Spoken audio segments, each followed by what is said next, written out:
Moustapha Zongoma est avec moi sur ce plateau pour la chronique La Une des journaux de Bonferré. Bonsoir Moustapha. Bonsoir Aminata Yamega. Cette semaine aussi, c'est la marche de la transition en cours au Niger qui intéresse nos confrères de la presse écrite. Le journal Le Renouveau évoque la soif de justice des Nigériens sous le titre « Issoufou Mahamadou, une épine dans les bottes du général Tchani ». Effectivement, Aminata, le journal écrit « Si l'on devait donner à la corruption et à l'impunité d'autres noms, on pourrait les appeler les 10 ans de règne d'Issoufou Mahamadou ». Les deux quinquennats d'Issoufou ont été ponctués de longues séries de scandales politico-financiers, les uns plus gros que les autres.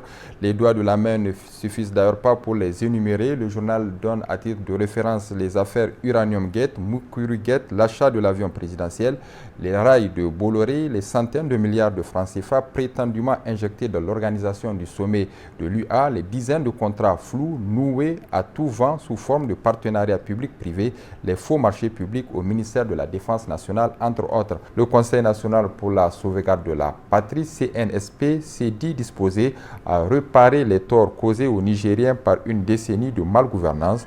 Ce chantier passe inévitablement par une chasse implacable contre ceux qui ont siphonné les deniers publics. Issoufou Mahamadou doit-il subir le même sort judiciaire que certains caciques du PNDS Tareya, aujourd'hui en prison? Le journal s'interroge.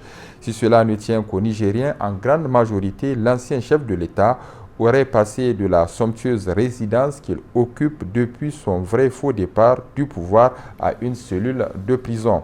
Seulement, le général Tchani ne veut pas se substituer à la justice, dit-il. Tout le monde n'est pas juge.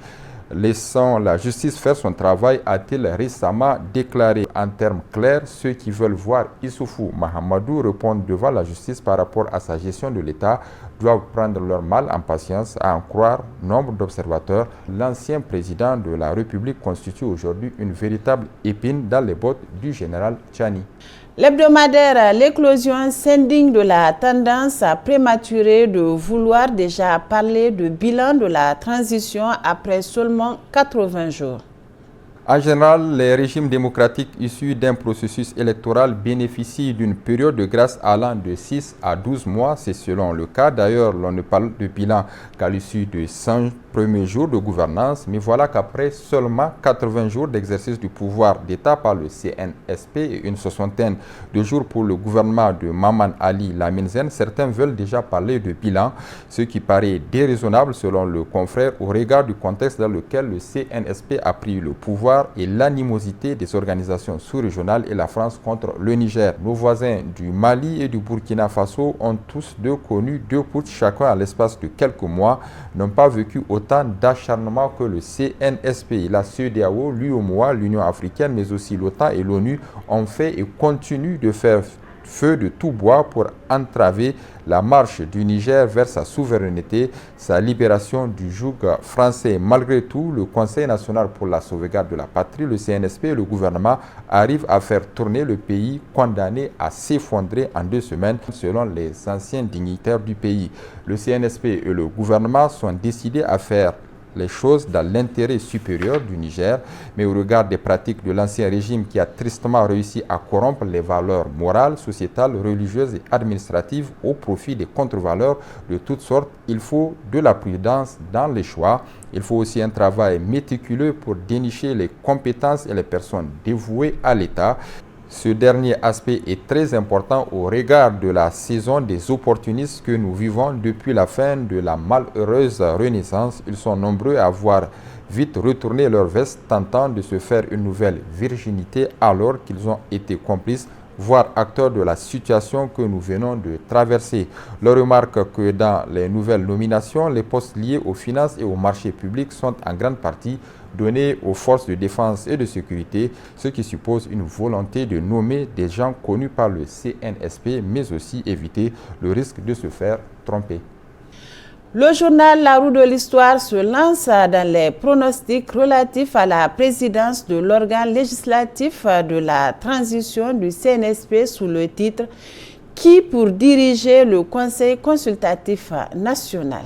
Dans les milieux de la société civile, on cite principalement les noms de 3 acteurs. Il s'agit de Nuhu Mahamadou Arzika du Mouvement pour la promotion de la citoyenneté responsable, MPCR, de Ali Idrissa Nani, promoteur du groupe de presse Labari et coordonnateur du réseau des organisations pour la transparence et l'analyse budgétaire, le ROTAB, et Issoufou Boubacar Kadou Magaji, un des doyens du mouvement syndical nigérien, consultant indépendant en finances publiques et ancien inspecteur général d'État.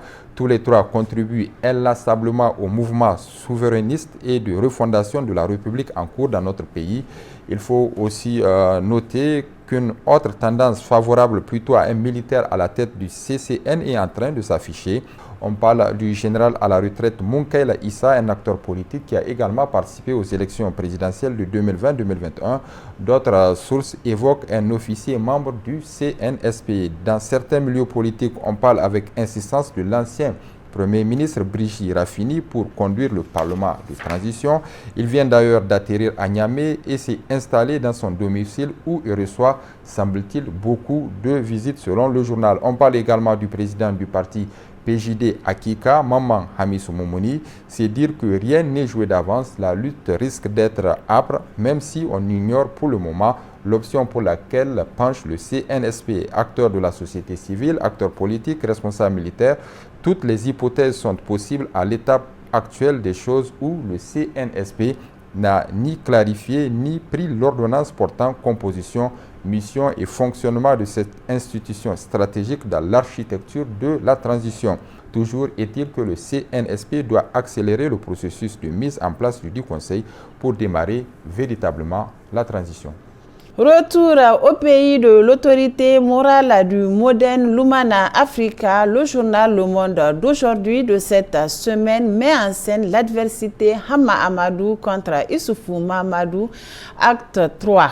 D'après certaines sources, depuis le retour de Hama Amadou au Niger, Issoufou Mahamadou n'arrive plus à avoir le sommeil. En effet, s'il y a un seul homme politique que Zaki craigne véritablement au Niger, c'est sans doute Hama Amadou, et c'est à juste titre d'ailleurs. En effet, durant ces 2 mandats, pour être tranquille, Issoufou Mahamadou a dû créer toutes les conditions pour pousser son plus grand adversaire politique à l'exil. Même en prison au Niger, Hama Amadou dérangeait les princes roses au pouvoir. C'est pourquoi aujourd'hui, le retour de Hama perturbe sérieusement le sommeil de Zaki. Il sait qu'à armes égales et dans les conditions normales de pression et de température, comme on le dit en chimie, il ne peut rivaliser avec Hama Amadou. D'où aujourd'hui toute la panique qui s'est emparée d'Issoufou Mahamadou, qui imagine que l'autorité morale du modèle Lumana Africa est en train d'ourdir un coup contre lui. Certains observateurs estiment que dans quelques mois, on assistera probablement à un duel au sommet de l'État, Hama Issoufou, comme cela a été le cas sous la défunte 7e République. C'est dire que ça va chauffer dans les mois à venir. Et puis, Aminata, avant de nous quitter, découvrons ensemble ces autres unes de journaux parus cette semaine. La une du journal Le Canard en Furie, numéro 349 du 10 octobre 2023. Mohamed Bazoum, un homme d'affaires qui se cachait derrière des pantins.